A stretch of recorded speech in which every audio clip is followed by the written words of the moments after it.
여러분 반갑습니다. 이번 영상 같은 경우는 대한민국 부동산 전세 관련해서 좀 이야기를 하려고 합니다. 대한민국 부동산 같은 경우는 대한민국 여성들의 허영심이 만들어낸 거품이라고 저는 생각됩니다. 물론 남성이 아예 없다고 할 수는 없지만 여성의 기여도가 매우 컸습니다.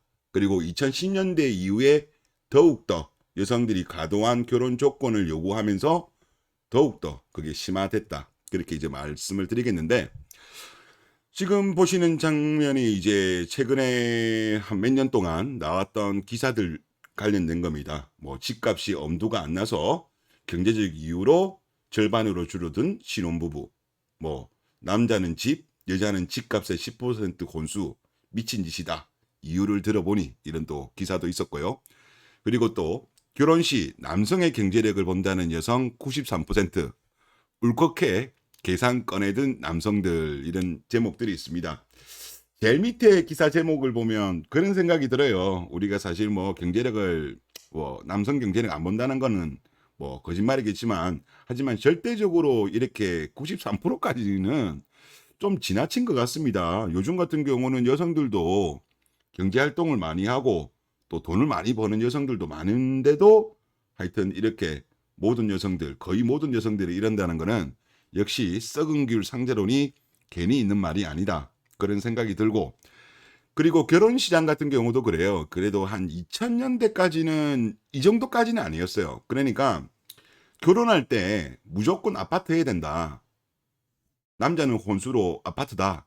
이 정도까지 분위기는 아니었어요. 그래서 2000년대까지만 하더라도 이제 뭐 빌라 같은 데서도 많이 신혼생활을 스타트를 했는데, 이게 갑자기 2010년대 넘어가면서 이제 이게 중반 특히 또 넘어가면서부터는 그냥 무조건 남자는 아파트 최소한 전세는 해야 된다. 그리고 전세를 하지 않으면 뭐 결혼 안 하겠다. 그렇게도 많이 하고, 또 그 우리 그 딸바보 586 딜러들도 자네 뭐 집은 어떻게 할 건가 이랬을 때, 뭐 아직은 제가 취직한 지가 얼마 안 되고 뭐 그러다 보니까 조금 조그맣게 좀 시작을 하려고 합니다. 그러면 이제 그 딸바보 586들은 그런 이야기를 하죠. 자네 그러면 우리 딸 줄 수 없네. 뭐 이런 분위기였죠. 이런 분위기고, 또 여성들도 거기에 동참을 했고, 그리고 더군다나 지난 부동산 급등기에 어떤 현상이 또 있었냐고 하면 신축 선호 현상이 있었어요. 신축 선호 현상. 특히 그러다 보니까 젊은 신혼부부들이 구축의 매수가 별로 없고 거의 다 신축으로 쏠렸습니다. 그래서 상승률을 보더라도 구축보다 신축의 상승률이 격차가 매우 컸어요. 그러니까 주도주들이 보통 다 신축이었어요. 그런 이제 흐름이 되면서 엄청난 버블이 발생하면서 말도 되지 않는 부동산 가격이 발생했죠. 대한민국 소득 기준으로 했을 때는 전 세계 1등입니다. 아직까지도 1등입니다. 좀 빠졌다고 하더라도. 자, 어제 어떤 일이 있었냐고 하면 이제 주무장관이죠. 이제 원희룡 장관이 이런 이야기를 합니다. 전세제도 수명을 다한 게 아니냐, 그런 이야기를 하면서 전세금, 금융기관 예치 등을 검토한다, 이런 이야기를 했어요. 여러분도 아시겠지만은 뭐 최근에 전세 사기, 전세 사건이 많이 발생하고 있어요. 이제 전세 사기 같은 경우는 이제 애시당초 그 전세금을 돌려줄 생각이 없는 깡통, 이제 그거는 일종의 기망행위죠. 뭐 빌라왕이라든가 이런 사람들 있잖아요. 바지들 세워가지고, 그거는 정확하게 말하면 전세 사기입니다. 아예 그냥 먹고 튀려고 했던 그런 거고, 물론 그걸 나중에 이제 사기라는 거를 입증하는 거는 쉽지 않습니다만은, 전세 사고도 지금 많아요. 이제 역전세가 지금 많이 발생하죠. 역전세가 많이 발생하면서 이게 조금 빠진 게 아니고 최근에 전세가가 많이 빠지다 보니까 이제 보통 이제 연끌했던 사람들 같은 경우는 이제 새로운 세입자를 구해가지고 이제 그걸로 돌려주려고 하는데, 이게 금액의 갭이 뭐 몇 억씩 차이가 나버리니까 결국 못 돌려주고, 그것 때문에 여러 가지 지금 문제가 발생하고 있습니다. 그래서 지금 원장관이 이런 이야기를 했어요. 전세 제도가 그동안 해온 역할이 있지만 이제는 수명이 다한 게 아닌가 생각이 든다. 자, 전세 제도가 기본적으로 이게 유지가 되려고 하면 전제는 조건이 이렇습니다. 부동산 매매 가격과 부동산 전세 가격이 그래도 장기적으로 봤을 때 우상향을 해야 돼요. 우상향을 해야 된다. 만약에 왜냐면 지금 대부분 다 그 집주인들 중에 전세를 준 분들 같은 경우는 그 전세금을 보유하고 있는 경우가 없어요. 거의 다 뭐 다른 데 투자한다든가 아니면 애시당초 전세에 있는 물건을 자기 돈 플러스 해가지고 갭 투자를 한 거예요. 그러니까 애시당초 지금 거의 다 보면 집주인들이 전세금이 없어요. 근데 지금 계속적으로 역전세가 발생하니까 이런 말을 합니다. 전세금을 금융에 묶어 넣는 에스크로 계좌 도입까지도 얘기가 나온다. 즉 이 말이 무슨 말입니까? 부동산 거래 과정에서 전세 보증금을 임차인이 임대인에게 건네지 않고 에스크로 기관, 뭐 금융기관 같은 데다가 돈을 맡기는 방법 등을 검토하고 있다. 하도 사고가 많이 나니까 이제 이야기가 나오는 거예요. 이게 이제 뭐 네티즌들 의견들은 뭐 전반적으로 보면 아마 이거는 좀 현실성이 없는 거 아니냐. 제가 봐도 대한민국에서 지금 전세를 주고 있는 집주인들이 이 제도로 가야 된다고 하면 이거 동의할 사람도 없고 실제로 가지고 있는 돈도 없기 때문에 이거는 현실화 가능성은 저는 낮다라고 생각됩니다. 하지만 이제 전세 제도가 수명을 다했고 이제 여기에 대해서 뭔가 대책을 강구해야 된다는 거는 맞는 것 같아요. 이거는 지금 더군다나 올 하반기부터는 아파트도 전세가 역전세가 많이 발생합니다. 그건 이미 제가 이전 영상을 통해서도 말씀을 드렸고 내년 1, 4분기 그리고 2, 4분기 때까지는 역전세가 심할 겁니다. 그래서 이제 그런 상황이고 그리고 또 이런 이야기를 또 말씀을 드릴게요. 이번에 그 이야기하면서 이런 이야기를 했는데 연초 걱정했던 경착륙 우려는 해소된 것 같다. 지금 이제 부동산 유튜버들도 제가 좀 들어요. 이제 저는 이제 뭐 상승론자 유튜버들도 듣고 하락론자 유튜버들 것도 다 듣고 이렇게 이야기를 하는데 이제 뭐 많은 부동산 전문가 유튜버들이 좀 오해를 하시는 게 뭐냐면 지금 원장관이나 윤석열 정부에서 부동산 가격을 지금 띄우려고 한다라고 이야기하시는데 그거 아닙니다. 저는 계속 아니라고 말씀드리는데 연착륙을 시키려고 하는 겁니다. 이제 부동산 PF가 터져버릴 수도 있는 거고 그리고 뭐 여러 가지 금융기관들 부실이 발생할 수 있기 때문에 하락 속도를 늦추려고 하는 거예요. 완만하게 연착륙으로 가려고 하는 겁니다. 자, 그러다 보니까 이런 이야기가 나오죠. 다시 부동산 가격 자체가 상승으로 반전하기는 시기상조라는 것이 공통된 의식이다. 계속 더 내려갈 것 같다는 거예요. 그러면 최근에 올랐던 거 지금 최근에 조금 약간 오르긴 했죠. 이거는 아니라는 거죠. 즉 무슨 말이냐면 최근에 특례 보금자리론이라든가 이런 걸 통해 가지고 지금 약간 살아났잖아요. 지금 거의 소진되기 직전인데 뭐 냉정하게 말씀드리면 그분들 같은 경우 부동산 급락을 약간 멈추기 위한 총알바지였어요. 총알바지로 희생이 된 거예요. 참 어떻게 보면은 이게 안타까운 현실이긴 한데 뭐 정부 입장에서는 워낙 부동산 하락 속도가 빨랐기 때문에 아마 이런 결정을 내린 것 같아요. 일단은 뭐 그렇습니다. 그리고 일단 정치적인 이야기는 제가 웬만하면 좀 안 하려고 하는데 그래도 일단 말씀을 좀 드려야 될 것 같아요. 이 내용은 윤석열 정부가 탄생을 함에 있어 가지고 크게 세 가지가 있습니다. 물론 이거는 저랑 생각이 다르시면 여러분들의 의견이 맞다. 그 미리 말씀을 드리겠는데 일단 60대 이상 같은 경우는 윤 정부를 선택한 이유가 문재인 전 대통령에 대한 복수입니다. 그리고 20, 30대 주로 이제 남성들이 지지를 했죠. 여가부 폐지입니다. 그리고 40대, 50대 같은 경우는 문재인 정부 때 부동산이 급등을 했습니다. 아시죠? 뭐 전세가, 매매가 엄청난 급등을 해가지고 그로 인해서 특히 이제 무주택자 그리고 세입자들이 지금 그때 당시 화가 많이 났습니다. 그때 이제 또 재보궐선거, 서울 재보궐선거일 때 LH 사건이 또 터졌죠. 그러면서 부동산 민심에서 윤석열 정부를 선택한 사람이 많이 있어요. 그러니까 윤석열 정부 입장에서는 원래 전통적인 지지층, 즉 고령자들 층 중에서 문재인 전 대통령을 싫어하는 사람들 같은 경우는 어차피 고정표예요. 그리고 젊은 층은 물론 여기는 이제 좀 유동성이 있습니다만은 기본적으로 이분들도 나중에 따라올 가능성이 높아요. 이분들도 여가부 폐지라든가 이런 걸 원하는 분들. 근데 이제 40, 50대 여기 같은 경우는 부동산 때문에 민심이 이반한 사람들이기 때문에 이분들의 니즈를 요구해 주지 못하면, 즉 아직까지 이분들 같은 경우는 아직도 가격이 비싸다라고 보는 분들이 많거든요. 그러면 이분들의 니즈를 맞추기 위해서는 지금보다 좀 더 떨어져 줘야 본인들이 내년 총선에서 유리합니다. 그래서 정치적으로 봤을 때도 지금 윤석열 정부라든가 원희룡 장관 같은 경우도 좀 더 빠지는 게 본인들 입장에서는 좋은 거예요. 이제 그렇게 보시면 될 것 같습니다. 그리고 지금 이제 그 원장관도 이야기가 괜히 나온 게 아니라 지금 허그 주택도시보증공사 여기가 지금 문제가 발생하고 있어요. 이게 지금 상대가 제가 봤을 때 걱정이 조금 우려가 되는 게 뭐냐고 하면, 자, 허그가 지금 올해만 들어서 4개월 만에 1조 830억이 지금 전세 사고가 터졌답니다. 지난해 같은 경우는 1조 1,700억 정도. 그러니까 거의 비슷한 규모죠.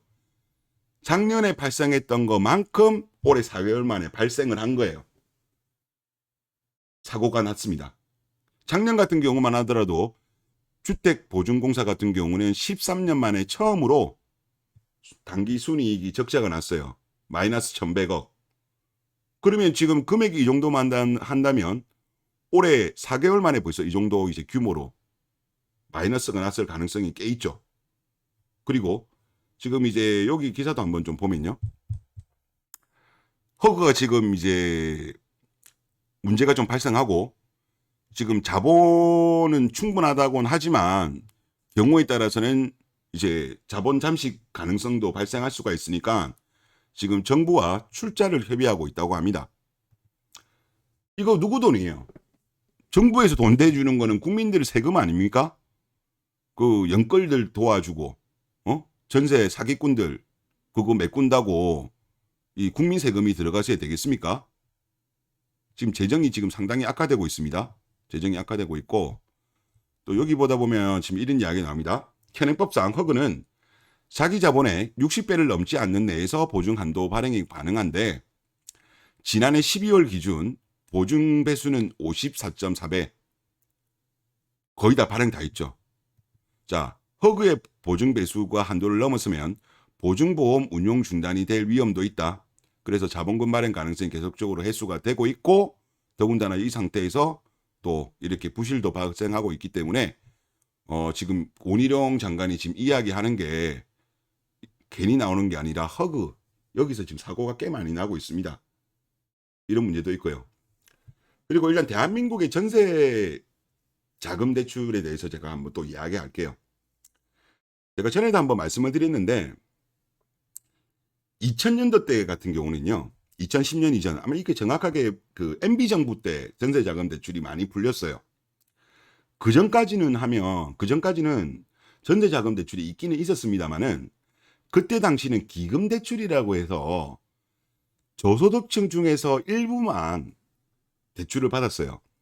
이제 그때 당시 통상적으로 이제 글로벌 금융위기 이전 같은 경우 주택담보대출 같은 경우는 이제 양도성 예금 증서 CD 플러스 가상금리로 이렇게 대출이 나갔었는데 그때 당시 이제 대출 금리가 뭐 5% 초중반 이랬어요. 주택담보대출이. 근데 그때 당시 기금 대출이 아마 금리가 2%대였던 걸로 제가 기억이 납니다. 그리고 그러니까 상당히 저리였죠. 사실상 정부 정책 자금이었고 정부에서 보증을 서주고 시중은행에서 대출이 나가고 그리고 대출 한도도 얼마 안 됐어요. 한대도 얼마 안 되고 그러다 보니까 뭐 보통 대출 받아봐야 뭐 5천만 원, 뭐 1억 안쪽으로 소액이었습니다. 그런 상황이었는데 이게 이제 MB 정부 때부터 좀 풀렸어요. 이게 그래서 아마 이거 12년도부터 잡히는 것 같은데 자 지금 이게 우리나라 그 전세 자금 대출 잔액입니다. 잔액고 순증액인데 2012년도만 하더라도 23조에 불과했습니다.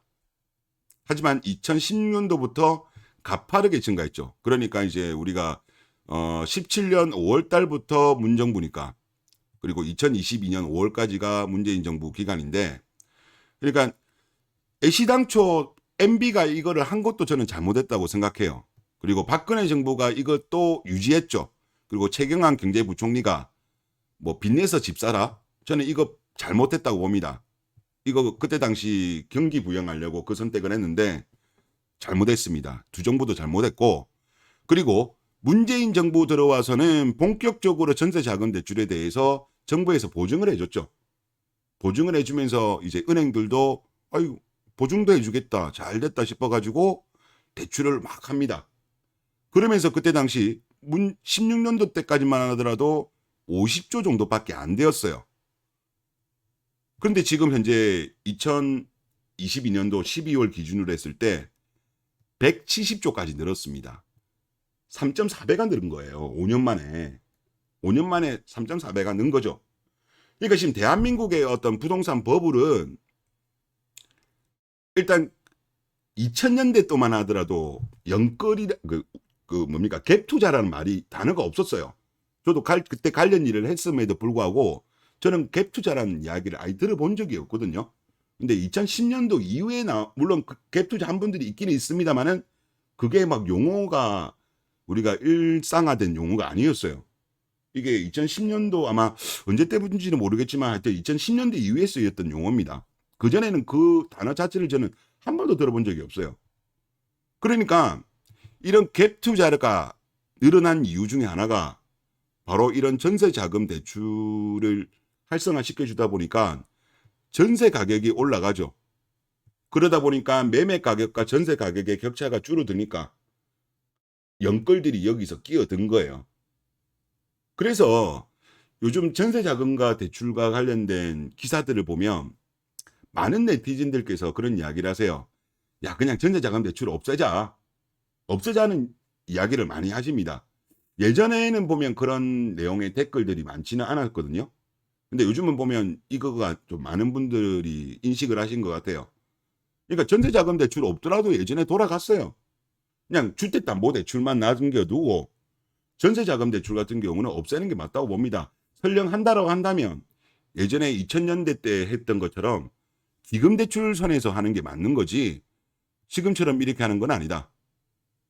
그리고 이렇게 뭐 저도 이제 결론을 다시 말씀드리면 지금 부동산이 이 개판이 된 게 그거예요. 결국 뭐냐면 여성분들이 원하는 결혼 조건이 남성들한테 최소한 아파트 전세는 해야 되지 않느냐. 그러면 남자들도 전세자금 대출을 받은 거죠. 그래서 저는 그렇게 생각합니다. 뭐 이거는 뭐 저랑 생각 다르신 분들도 계시겠죠. 뭐 그럼 그 생각하시는 분들은 그 생각하시는 분들 말씀이 맞습니다. 근데 저는 이렇게 생각합니다. 여성들이 아파트를 선호하고 최소한 아파트 전세라도 해야지 너한테 시집 갈게.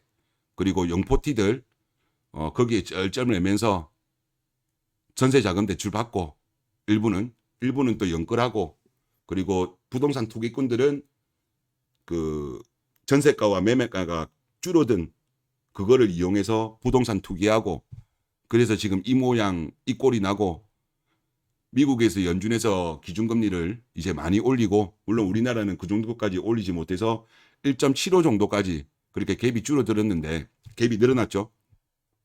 하여튼 뭐 이런 상황이다 보니까 부동산 지금 가격들이 지금 버티지를 못하죠. 그러면 부동산 가격들이 하락하고 전세가가 하락하고 그로 인해서 전세 사기, 전세 사고가 터지면서 국민 혈세가 들어가는 지금 허그 같은 경우 지금 보증사고가 이렇게 터지고 있는 겁니다.